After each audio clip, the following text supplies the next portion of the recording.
What is a resume?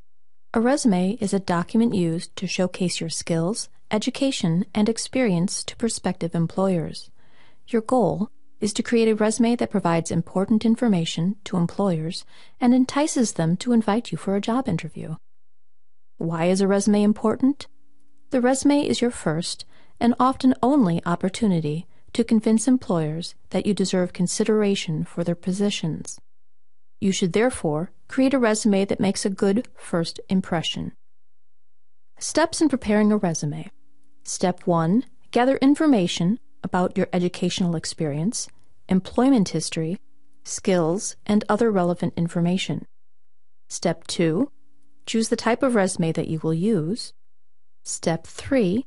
Develop a clear objective. And Step 4.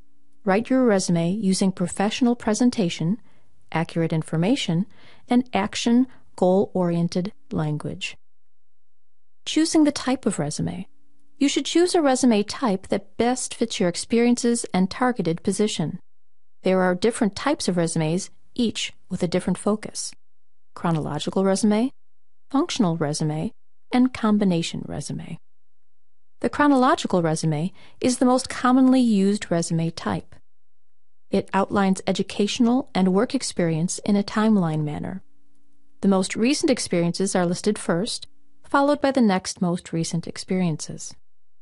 The chronological resume is best to use when you have solid work experience without gaps in employment or lack formal work experience. It demonstrates through your job history and educational experiences how you have worked towards achieving your career objectives. The functional resume is the best resume to use if you have employment gaps or lack formal work experience.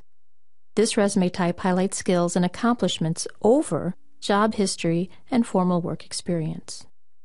The functional resume type is best for individuals with varied work history and no connection between jobs held, those who are new graduates or entering the workforce for the first time, those who are re-entering the workforce after a long break in employment, and those who are making a career change. The combination resume combines the elements of the chronological and functional styles.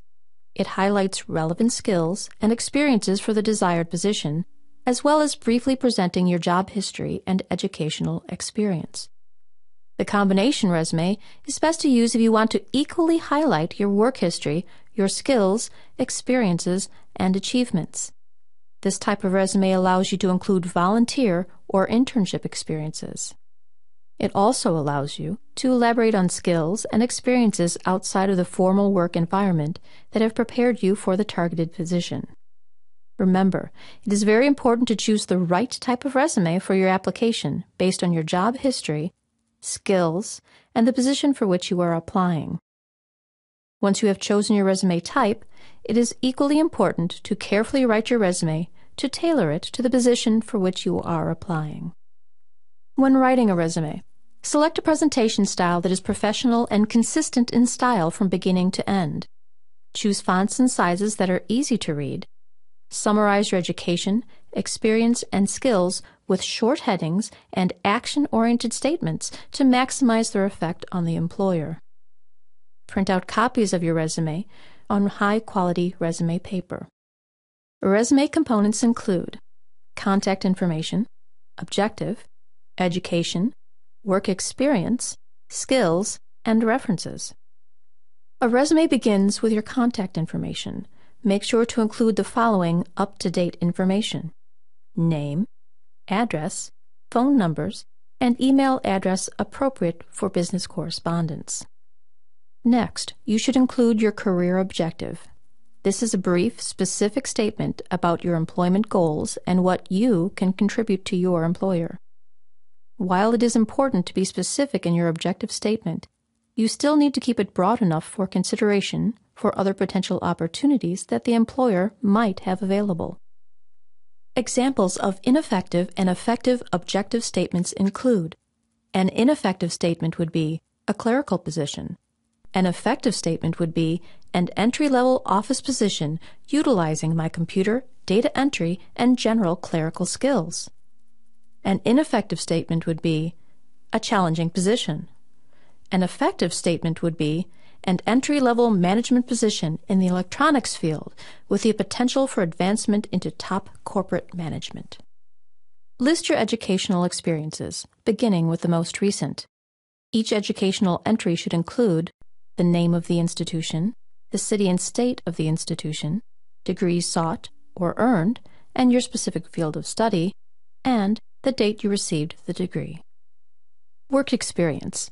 This section shares your employment history with your potential employer. Priority should be given to paid work experience. However, relevant volunteer activities and internships can also be included to demonstrate skills and experiences developed there, while also showing your potential employer your ability to work in a structured work environment. Huge gaps in employment should be addressed in your cover letter.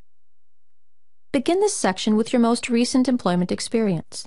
Each entry in this section should include dates of employment, name of business, as well as the city and state in which it is located, your job title, and a description of your duties using summary statements beginning with action verbs.